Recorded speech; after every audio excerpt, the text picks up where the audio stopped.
Hey, what's up guys? Today I'm doing a quick video on the LEGO Polaroid OneStep SX-70 camera.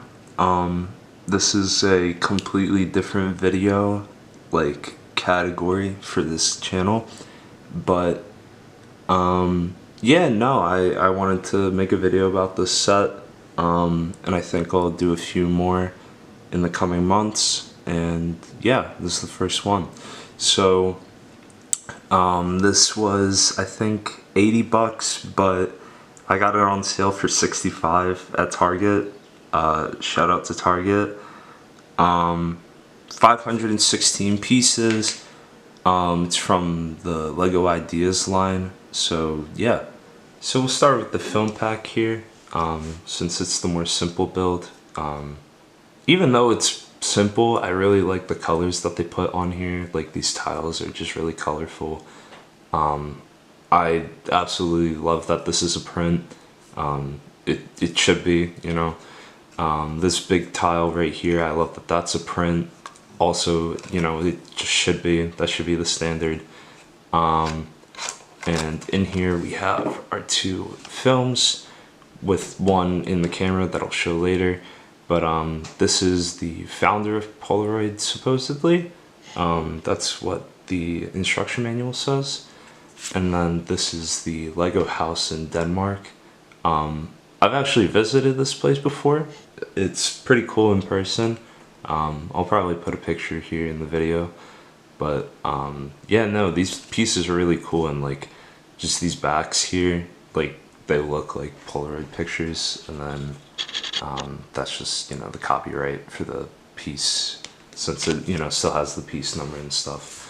But yeah, no, these are really cool to have, and it's great that they have 3 instead of just like 1 or something like that. I think 3 is a pretty solid number for the price point. But I do have to say, I feel like I have a bit of a bias since I got it on sale. I think if I paid full price, I'd probably want like maybe 4 or 5 for 80, just because like the piece count here isn't all that much, but still a solid set anyways. But yeah, moving along, here we have the camera. So this is a sticker right here. The OneStep is a sticker, but this is just a print round piece, and this dial as well is also a sticker. And then you're also given a extra tile piece right here with an extra sticker to change this tag for the 1000 model, which is similar to the OneStep. They both came out the same year in 1977, I'm pretty sure. But yeah, no, it's just a really solid build, like, and I love that all of this right here is studded. I think that's a good mixture between like tiled and studded. It just makes it still like more Lego, you know.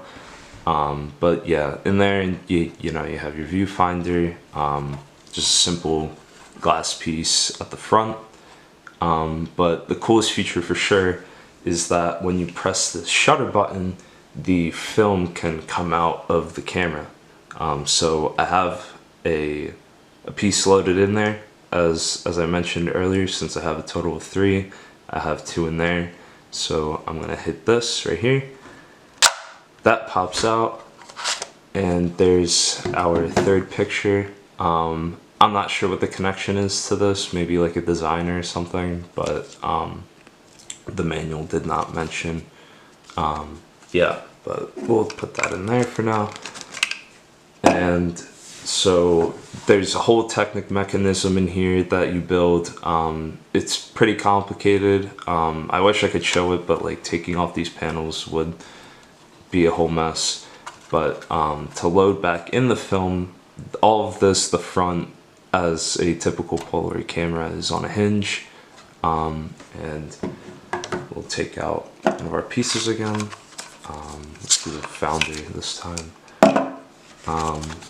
We just take that piece, and under these 2 black hinge pieces, we're just gonna slide that in there, I'm gonna put this back up and it's ready to go. Just whenever I hit this, let's say like, you know, I'm pretending to shoot it, that pops out and there's a picture again.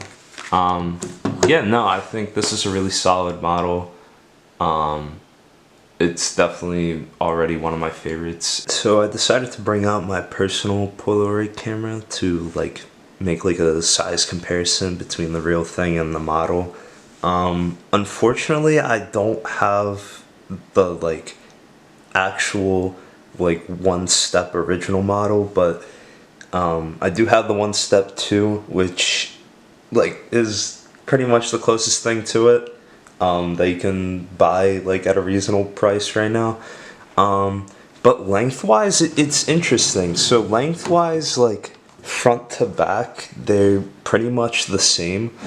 But the width is what is like the big difference here, in my opinion. I'm trying to figure out how to orient this for you to see, but there you go. So like it's much wider, I think. I think size-wise it's not awful. Like I think they're close enough, but the biggest difference here for sure is the film size. So that's not even close, but I think I don't mind it. Like I think maybe some people might get upset that this is not like the same size, but I think this is close enough, you know? It's still like an accurate representation. And I just noticed like the copyright thing here and like the part number is the same as Polaroid's stamp right there and their part number. I don't know if that's intentional or not, but I think that's really cool. Yeah, no, I think, you know, definitely a big size difference between the films, but I think between the actual cameras themselves, I think the size is close enough. Any like camera enthusiast, Polaroid enthusiast, whatever, that picks this up is gonna really enjoy it.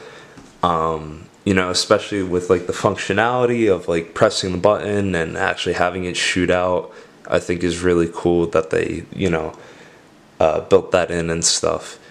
So yeah, no, just wanted to do a quick video on this today.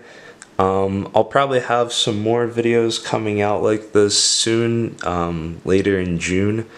There's a few sets that I want to pick up. There's this like Fantastic Four one, and I think like a Honda S2000. So yeah, those two for sure will come up, and then maybe a few more later in the year. We'll see what the budget is. But yeah, no, hope you guys enjoyed this, and I'll see you guys in the next video.